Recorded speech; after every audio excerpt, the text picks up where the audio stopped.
All right, guys, welcome back to another video. It's the boy Tan, and today we're checking out the 7 levels of movies video by Anymore. All right, let's find out. A few videos back, I did the 7 levels of dreams. So I think it's an emerging new type of content where people make this type of things. I think the first one I saw was 7 levels of rappers. I think I've definitely been seeing more of this type of concepts lately. I don't know if it's something new or maybe this is just the time my algorithm is showing me this type of content. But yeah, let's get right into it. You're gonna need a By the way, I have another channel. It's a reflective channel. I get more introspective about it. If you care about things like that, check it out. Give me a sub if you will. But yeah, right back into it. your coach. I am the father. From being borderline methods of torture to changing the way you see the world. Movies. There's a lot of them. And while they aren't all created equal, they all fall on the same spectrum. From the garbage to the undeniably masterful. These 7 levels of movies. But honestly, I don't want to be a complete Xerox of these 2 other videos whose title and thumbnails I'm already stealing. I still want to add a little bit of 2 other videos whose Yeah, I knew that it was something that's emerging. The first one I saw was 7 levels of rappers. I have not seen, is that Fame? I've seen 7 levels of rappers and I've seen 7 levels of dreams. Or was it 5 levels? I can't remember. But it's definitely a whole level thing, right? title and thumbnails I'm already stealing. I still want to add a little bit of spice to it. So instead of the 7 levels, today we're going to be uncovering the 7 layers of movies. Layers! Onions have layers. From the very first surface layer to the very core where lost cinephiles dwell. What layer are you trapped inside? But for the fun of it and for the title, I'll just do the 7 levels at the end anyway. The surface layer. These are the movies that you never choose to watch. They just The Surah face, the Surah face, the Surah face. Right. the surface layer. These are the movies that you never choose to watch. They just happen to you. They're the cultural wallpaper, the films you know whether you want to or not. Pretty much everyone born before 2007 grew up in a time where movies were still the dominant cultural reference point. So even if you were someone that grew up without a TV or that never went to the movies, or maybe you just hated them, you still know these movies because everybody else did. And even if you didn't have any friends or you never watched any movies on your own ever, it was still inescapable because sooner or later, your school would roll one of them out on a cart and show it in front of the whole class. These movies are probably the only 5 DVDs or VHSs that you had. And if by some miracle you haven't seen them, Did you guys catch that goldfish carton? Real ones know, real ones know that goldfish carton, man. congratulations, because you've managed to evade not just cinema, but culture itself.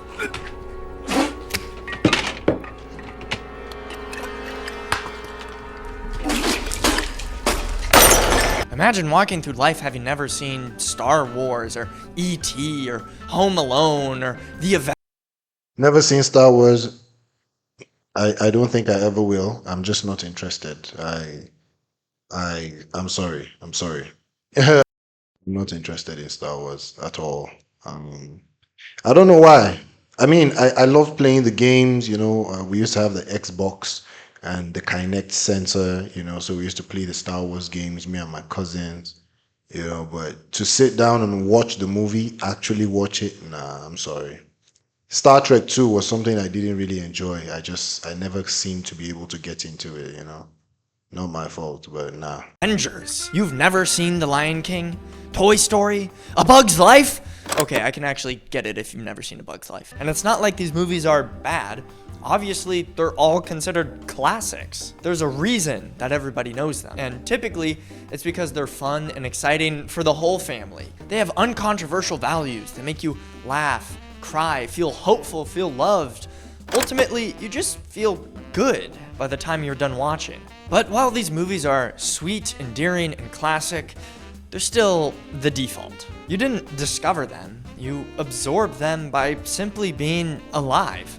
The same way you absorb secondhand smoke from your grandma and her sisters in their house in Morgan Hill. It's also kind of funny that over half of these are Disney, Spielberg, or George Lucas movies. It's like if you ever wondered why Spielberg and Lucas are the two movie billionaires, it's because their movies are the ones that everybody knows. But for a budding movie enjoyer, the surface level can only hold you over for so long. You've already watched them all by the time you're 10 or 12 years old, and you start to notice that there's so much more out there. Wait a minute, maybe going to the movie theater is actually fun. I want more movies. But it's when that inkling of discovery awakens in you that you find yourself slipping into the next layer.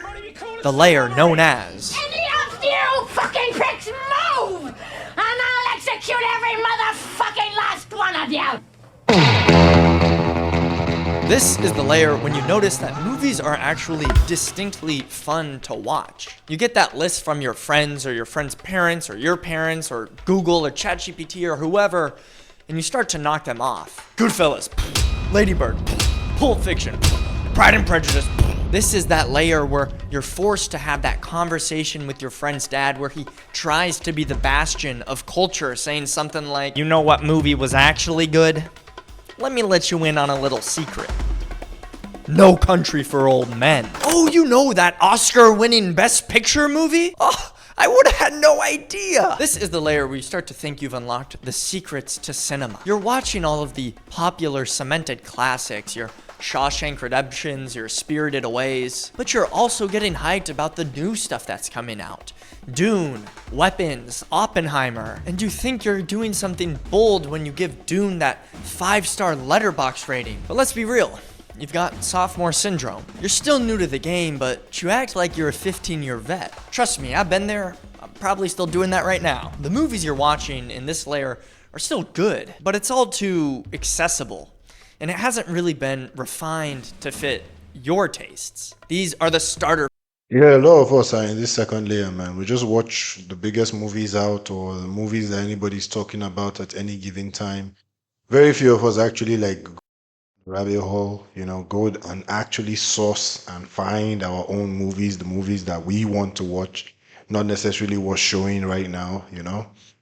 I have traversed beyond the level 2 range once in a while, but for the most part, I'm not even a movie person, to be honest. Just like very once in a while, very, very once in a while, I get to like, okay, all right, let me just check out some movies here and there. Pack canon movies. Movies that are considered good, but still wildly popular. What's so glorious about this layer, though, is that pretty much everything you watch blows your mind. You watch Memento, mind blown. You watch Parasite, mind blown. Wow, foreign films are good too! And look, the naivete at this level is off the charts. But look, you're having fun. And really, that's what this is all about. That's really what this is all about. And you're in your honeymoon phase with cinema, where everything feels monumental, and the only thing bigger than that IMAX screen is your own sense of discovery. But soon, you realize, wait a minute, that these movies don't just appear out of nowhere. Is that the same guy? That somebody actually made them? You mean to tell me that he also made them? And when you start connecting the dots between those somebodies, a whole world opens up. The director as God. This is the real aha moment of being a film person. Realizing that movies don't just exist in a vacuum, but they're actually created by people with recognizable styles and interests. And once you connect the dots, you start to see them everywhere. Wait, Goodfellas and Wolf of Wall Street were made by like the same person? Suddenly you've unlocked auteur theory at its most basic level. Of course, you gotta start with the baby steps, mowing through all the Wes Anderson movies, mowing through all the Stanley Kubrick movies. What a glorious time to be alive. You still have that noob excitement, but now you're actually armed with a roadmap. Each new film that you love, you look up their director and track down their filmographies. You line up for their new releases. You name drop them in conversation. I think my favorite director is Christopher Nolan, followed by the brothers that did Everything Everywhere All at Once. Yeah. I like movies that really, mind and the soul. Yeah. Tarantino is definitely my top 5. I don't know if he's 3 or 4. But yeah, Christopher Nolan for sure, number one. And just to flex your knowledge. And you start saying things like, truthfully, Wes Anderson peaked early in his career with his more relatable, character-driven works like Rushmore. Or, while Big Night shows early signs of Paul Thomas Anderson's obsession with fragile masculinity, his mature transition to weighted, more composed stories like The Master are when he truly starts to flourish as a director. And it doesn't matter if nobody asked. In my opinion, this is arguably the best layer to be in, because movies are still so magical, but now they're magical for a reason that you can obsess over. You start to worship your favorite directors as if they are gods, even though you've still only watched a relatively small handful of directors' works. But with the knowledge of Scorsese, Spielberg, Kubrick, PTA, Tarantino, what other knowledge could you possibly need in order to sound like you know everything? But here's the catch. Once you've watched everything from all of the modern, or at least living masters, you realize through interviews and, well, everybody else telling you that they were just remixing what came before. So you start digging backwards, down into the archives, tracing influences like a film detective, welcoming you to Layer 4, the historian. Inevitably, you realize your favorite directors are not gods. Well, I mean, I have to say, I wrote it for him. They're thieves. Tarantino isn't original. He's a blend of old kung fu flicks and exploitation movies. Scorsese? He learned everything from Powell and Pressburger and Orson Welles. Nolan? That guy's just doing his best Michael Mann impression for the last 25 years. So you start digging. Criterion Collection spine numbers become your new Pokemon cards. Suddenly, you're watching black and white films on purpose. You're tracking influences backwards. Spielberg and Lucas influenced by Kurosawa. Paul Thomas Anderson influenced by Jonathan Demme. Yeah, I will never reach this layer. I'm sorry. This is where I stop. I ain't never watching black and white movies. I'm sorry. It's just so for me. And I grew up watching black and white stuff actually, but I'm too far gone, guys. I'm sorry. Too far gone. And Robert Altman. Come on, I mean, it isn't fun watching the same directors over and over. You gotta expand your horizons. It's almost like starting from ground zero, from where it all began. You're no longer impressed by the shiny surface of cinema from the last 30 years. You're looking for the source code. This is where you really start to study movies, not just watch them. You're in film class without really knowing it, and without the tuition. You realize that silent films don't have to be homework. They can be kind of brilliant. Trust me guys, Sherlock Jr. is so funny. It's way funnier than The Hangover. You've graduated from PTA and Stanley Kubrick. Your new favorite directors are Billy Wilder, Elia Kazan, Howard Hawks, David Lean. You start saying things like, man, storytelling used to be so much better. Well, really, all of that explosive camera work from Weapons actually just comes from PTA, which actually just comes from Scorsese, which actually just comes from Max Ophuls' masterwork known as The Earrings of Madame De. And you're kind of right when you say that. I mean, just look at these beautiful shots. Wait, guys, like, old movies are actually, like, kind of good. Yeah, John Ford actually isn't racist. He's really just being, self-critical and ironic. But like all previous layers, there's only so much exploration you can do before you get tired of a certain type of film. And Hollywood history and the golden age of Hollywood, while great, still only reflect a small morsel of the total amount of cinema that's out there in the world. And once you've hit that wall, you start to wonder what lays on the other side. Well, I'll tell you. It's the rest of the goddamn world, that's what! English language cinema has peaked. Let's be honest, the best is behind us. We gotta look towards the future. We don't want that commercial bullshit anymore. Hollywood, I don't want content, I want art. My attention span and poetic visual thinking are No facts though. I do think we're tired of the spectacle, CGI, everything. We want soul. I'm not speaking for everybody, of course, but I think for me and the people I know around me, I think we want soul. We want story, like real, complex, deep, thoughtful narratives, you know, that really tell something, that really say something. Not just the action sequences, not just the big boom effects, not some guy jumping out the skyscraper, you know, landing on a tower, doing a backflip through 10 people, and I don't know, man, like it's just a lot of shit that Hollywood has gone down on recently. Pause. But I think there's this movie that was shared to me. I can't remember the name right now, but like really philosophical, at least for me. But even just general good stories, man. You don't need a lot to tell a good story. You just need human beings, good actors, and nice locations. There isn't much more you can ask for to tell a great story. You know, I think we've become too reliant on CGI and with the wow factor that nobody's really leaning towards the whoa factor, Like it's just all wow now. If it's not wowing the audience, the producers they don't want to be there.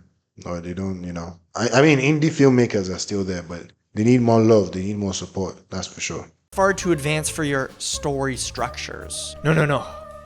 Now, it's time to plunge headfirst into international waters, where the subtitles flow like sweet wine, and the pacing is much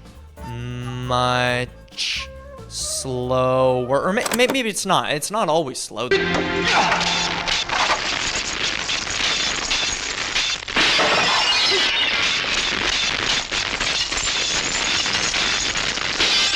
You see what I'm saying? Like, imagine how long they spent just shooting this scene. Like, it's just a lot of flashy lights and, oohs and ahs. Beyond that, a lot of Hollywood movies, they don't really have soul to their story. They're just telling some generic stuff with some more oohs and ahs and CGI effects, and then they slap the end credits on top of that, and then they call it a day. That's really how it goes these days, man. Once you overcome the 1-inch tall barrier of subtitles, you will be introduced to so many more amazing films. But like every other layer, you must begin with baby steps. She read that as if, yeah, that's exactly as I said it. She read that. It's almost like she memorized those lines. She didn't really say it. Her face just gave, oh, I'm reading, my lines kind of thing. Steps. You find your first transcendent film. Maybe it's 8.5 or Rashomon. This is unlike any American film I've ever seen. Is every foreign film like this? No. Short answer. No, foreign movies, like American movies, exist on a wide spectrum. But now that you have an entirely different oasis to explore, it's like you're once more a kid inside a vast, endless candy shop. I want to get back into the Da Vinci series. I think I was watching it before, and then I kind of like, I don't know why Siri is activating, I think it was a great watch. I watched it some time back, but I can't really remember. But I do know that the plot line was very interesting, at least to me, or maybe that's just nostalgia speaking. But I'm definitely getting back into it, and maybe I'll give you guys my thoughts on it on a future video. Waiting to discover what sweet, sweet treats you get to suck on. This new life has been breathed into you. The French New Wave turns into Italian neo-realism, which turns into Yugoslavian Black Wave. What's beautiful about this layer is that it's when you truly find your favorites. What types of movies speak to you? The kinds of films that inspire and interest you like no other. Maybe it's some monumental collective statement, some grand gesture like the complete Decalogue. Or maybe it's the whimsical elegance of the movies of Tsui Hark. Maybe this is where you really uncover the banal horror of modern life with Kiyoshi. Or maybe you laugh at that same banality with Roy Andersson. Or laugh altogether with the works of Jacques Tati. At this point, you're so aware of all the different types of movies that you're able to distinguish them into subcategories of subcategories of subcategories. Yes, my favorite genre, East Asian serial killer crime thrillers in remote towns involving brief moments of the supernatural, though they never. I have a thought. I don't know what to call it.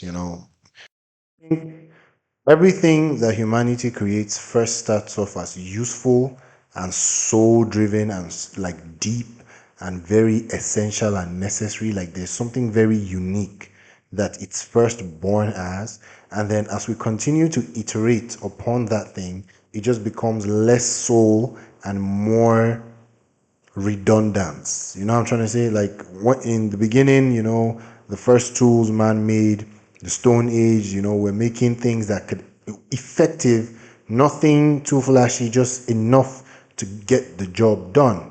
You know, and now we're making AI, which of course is still useful, but at what point are we going to stop? We have people literally sitting down in labs creating new types of diseases as though the ones we already have on Earth is not enough. You know, it's like, what are we even doing at this point? Are we trying to progress humanity or destroy it? Same thing with movies. I truly believe, even though I'm not going to go back and watch those ones, it's just because it's so out of my time. It's like a slingshot. You know, I have whiplash trying to watch those movies because I've gotten so used to this one. But that getting used to this type of movies isn't necessarily a good thing. You know, in the beginning, it was really like less budget, so there was really more storytelling, more creativity being explored, more, you know, thematic explorations. But these days now, it's just like the bare minimum, man. They tell you all these huge amounts of money they spend, $500 million, $300 million. But what they're really just doing is paying for CGI. You know, they just take actors to a certain location. They don't really care about the acting. They just slap on some CGI, slap on some action sequences, slap on some nude scenes, you know, to fulfill all purposes, and then put on the end credits and then send it to you like, yeah, blockbuster. You know what I'm saying? Sad. Reveal their true hand. There's a greater abundance of films to watch now than there ever was because you're not only focused on the catalog of the past, but there's so many working, living giants of international cinema releasing movies year after year. Unfortunately, this layer is also where you find yourself at the height of your insufferability. At this point, pretty much nobody wants to hear your opinions on the movie that y'all just saw, except maybe the people that are like you. Even they don't really want to hear it, to be honest. But like, I know this scene from anywhere. except maybe This is Oppenheimer, man. That movie was such an amazing work of art. Like, this is what we can do when we put our minds and really, really pay attention to detail. The kind of movies we can create, it's our potential is limitless. You know, if we just settle down and make movies. Oppenheimer it kept me at the edge of my seat from the very beginning to the very end. And Cillian Murphy did an amazing job as Oppenheimer, man. Also, what's his name? Tony Stark.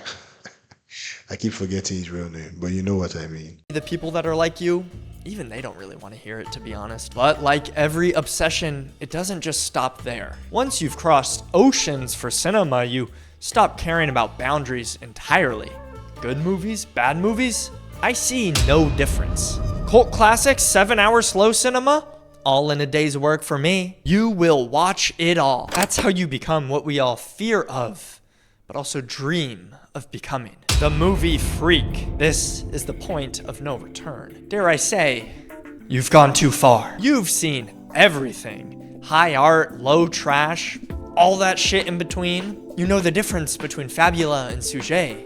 You understand Verfremdung's effect, scopophilia and phenomenology, and not because you've learned those words by going to school for it like some sort of loser, but because through osmosis, those concepts have ingrained themselves into your consciousness by sheer brute force. You'll spend your weekend watching 7 kung fu movies that no one's ever heard of, and then cleanse your palate with 7 hours of Bellatar. What is wrong with you? At this point, discovery isn't the point anymore. It's just your default state. Your letterbox looks like the entire film selection of the Library of Alexandria. People ask you for film recommendations, but you can't. Where would you even begin? You're a walking encyclopedia, a thesaurus of film synonyms. You can't go back. And honestly, you're starting to smell a little bit like butt crack.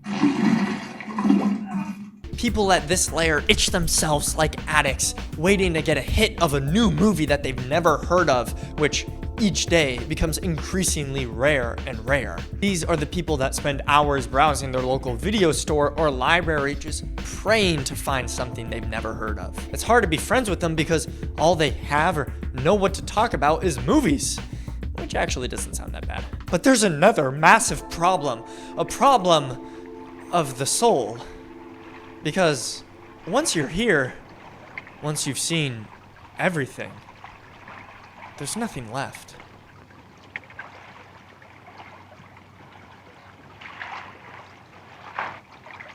You've reached the end, the final stage of cinephilia. After watching over 10,000 films, it's hard to feel anything. You've been to the absolute bottom with the trash, and you've been to the absolute top with the masters. Every new release feels like a remix of stuff that you've already seen. So what's left? Well, you return to the beginning, back to where it all started. To the films that first moved you, to the ones that remind you of why you cared. Okay, this guy just Layer 7 had no business existing, bro. He could have just said 6 levels of movies, but I understand you have to round it up. 7. You can't 6 sounds weird, right? So 7. I get that. At all. Maybe it's Titanic, maybe it's Finding Nemo. That's not important. Because what's important is finding something that makes you feel. Ultimately, cinema isn't about mastery or knowledge. It isn't about the 7 levels or 7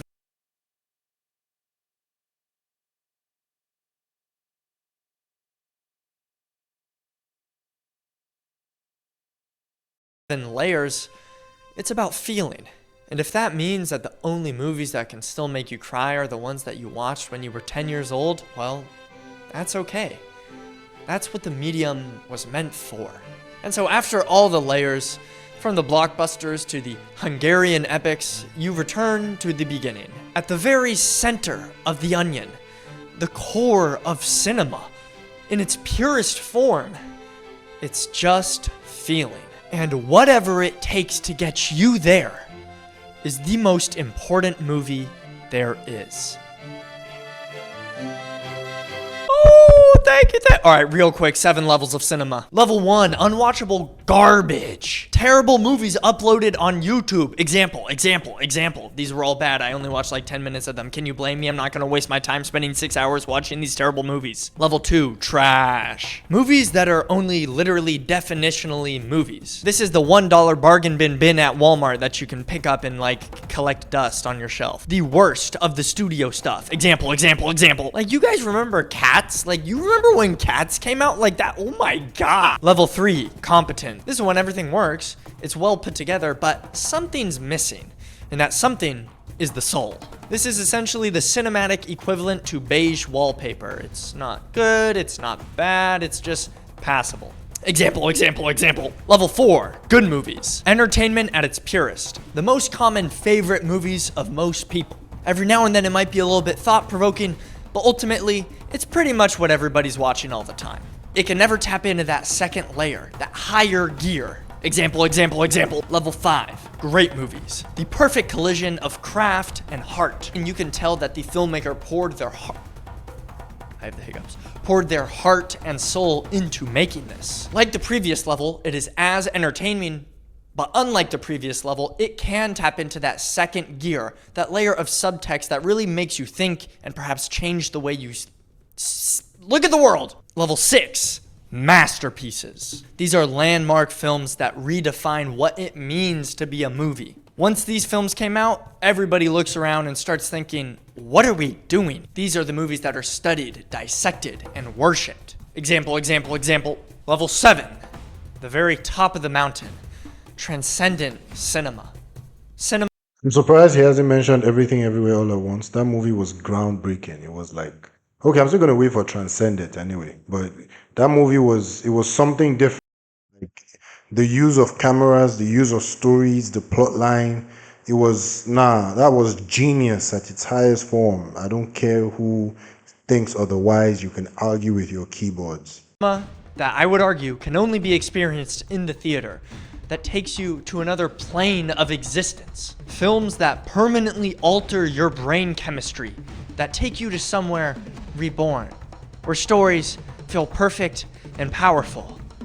Because here, they are. Any more YouTube channel, we degrade movies totally. Oh, alright, that's a wrap on this video. Nah, he did me wrong by not mentioning Everything Everywhere All at Once, man. If you haven't seen that movie, it won like what, 12, 14 Oscars, and he won it for a. You should go check that out for sure. If you don't like it, unsubscribe from my channel. I don't care.